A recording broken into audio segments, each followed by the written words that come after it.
I first saw these two gentlemen, they befuddled me a little bit. They still do.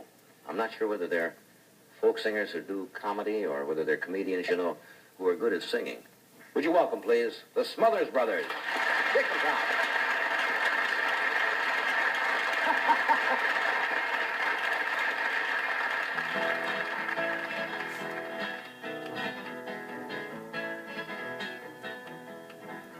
Hundreds of years ago, the railroad started in America. How about that? Railroad men were building railroads across a vast wilderness, a vast spider web of steel rails. These railroad men, with vision in their eyes and giant 9-pound hammers clasped in their hands, toiled across, building the railroads, toiling across the vast bosom of America.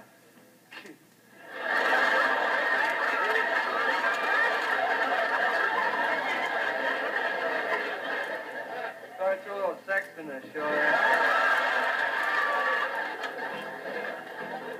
But this wasn't just a fun job.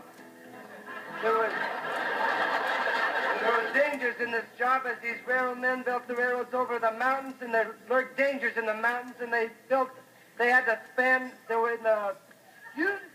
built railroads over crevices.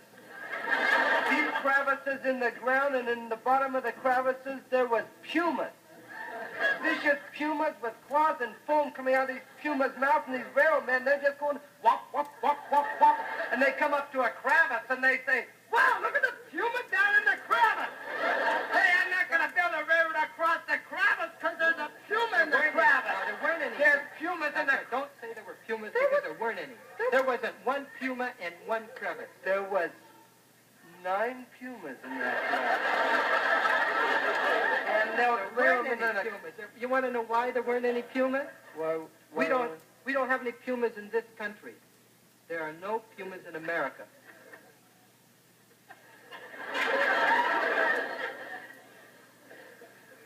We accept everybody in America.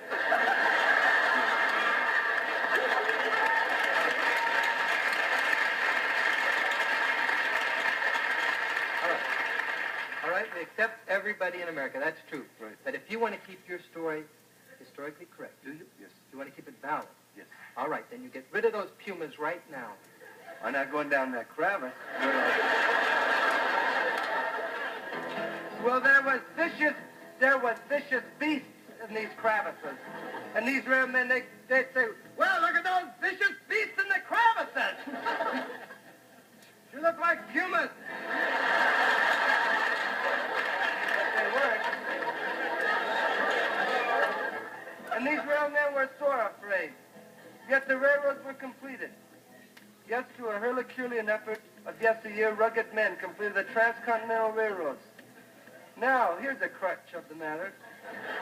When since this song cometh, doth you ask?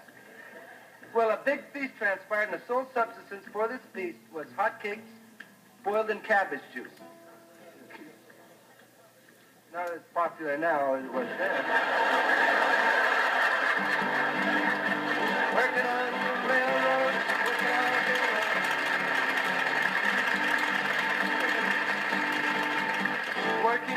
working.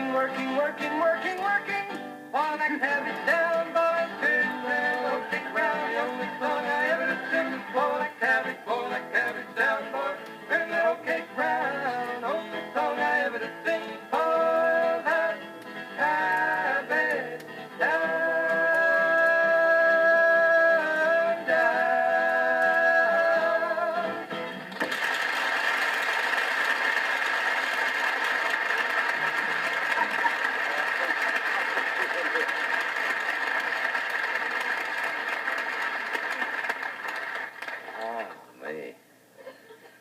That's funny. Well, it was intended that way. Leaving nothing to chance, huh? We've worked hard, my brother and myself, working up an act and being part of a rich heritage of which all of us as Americans have a great rich heritage. We try to share our heritage as much as we can, sometimes delving humorously and sometimes using jazz chords.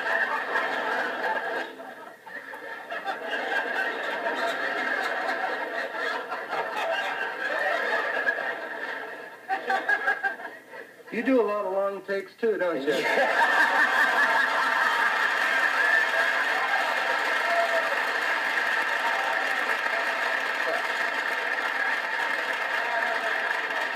if I'm going too fast, I'll... No, just, it just takes me a moment to, to find out what you're talking about there. Well, what do you guys do in your spare time? I mean, if you get any spare time. I really like you. I've watched you move around like a princess, and you're beautiful. I really like you. Thank you. Did you mess around?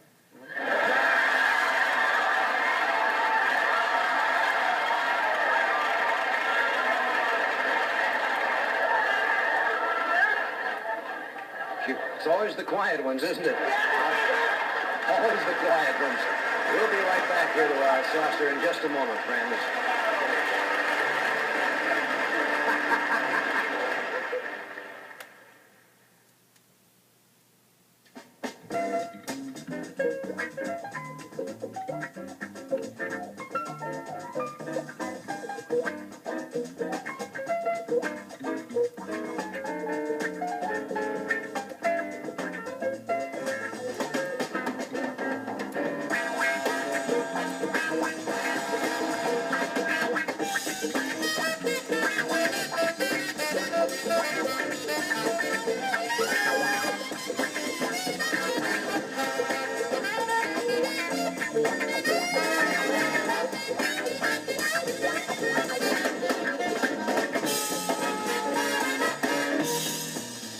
We have with us, as you know, the former Vice President of the United States during the Eisenhower administration.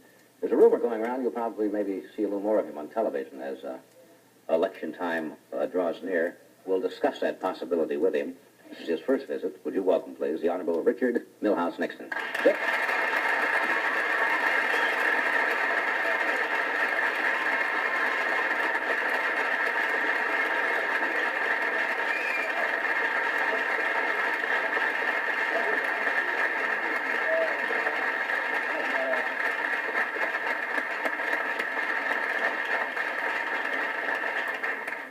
I welcome you, Dick. It's nice to have you. If I may call you Dick. Well, I've been called almost everything. I imagine that comes with the territory, doesn't it? I'd like to add something, though. I don't see your show very often, and sometimes I'm working at that time of the evening, but I caught it last night, and I was immensely impressed, and I think you ought to run for president. Now, let me tell you a few things. I'm an expert on how to run for president. Not how to win, but how to run. Yes, you are that. I do a few things to you. Well, first, let me tell you your assets. You're young, 42, right? Right. You come over on television like gangbusters.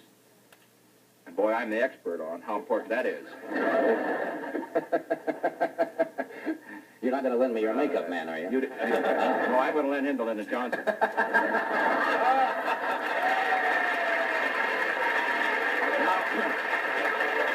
Now, you'd have to do a few things, however. You'd have to let your hair grow. A little longer. Yeah, tease it a little in front across the floor. But all in all, I think you'd make quite a candidate, great candidate. And I'll tell you what I'll do, and I won't do this with any of the other potential candidates for president. Mm-hmm. If you run for president, I'll run for vice president. And what a ticket, a dream ticket that'd make. A real nightmare. Yes. A deal? What do you think? That is the... Running for president. Now, this reaction tonight, may I ask you very candidly and very honestly for openers, with that kind of a reaction from an audience who obviously meant that when you walked out, are you going to run as a Republican presidential candidate for next year? Well, Johnny, that question was not unexpected. No, I imagine not. But I thought I'd save the answer for the Joey Bishop show. I've been reading the ratings. He needs it.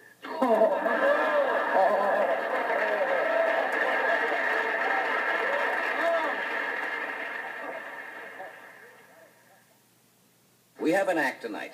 John Toomey is with us. He is a manualist. If you have not seen it, it will fracture you. I guarantee you. And if you have... Yes, the lady says it better. It's a big night for her. It's going to be a big night. I think I could drop my pants and a duck would fly out and see her.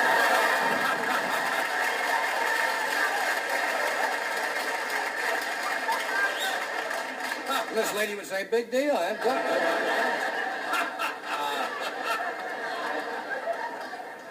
Would you welcome John Toomey? John?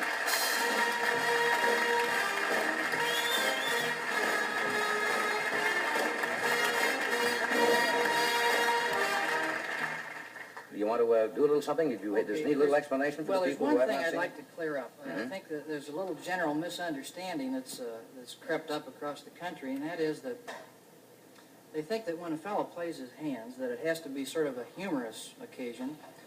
And so we felt that tonight we should at least clear up this problem. So that And it's not just a humorous interlude, Well, that it that's can be true. effective. Right, for dancing and so forth. We're going to play the Stars and Stripes Forever. All right.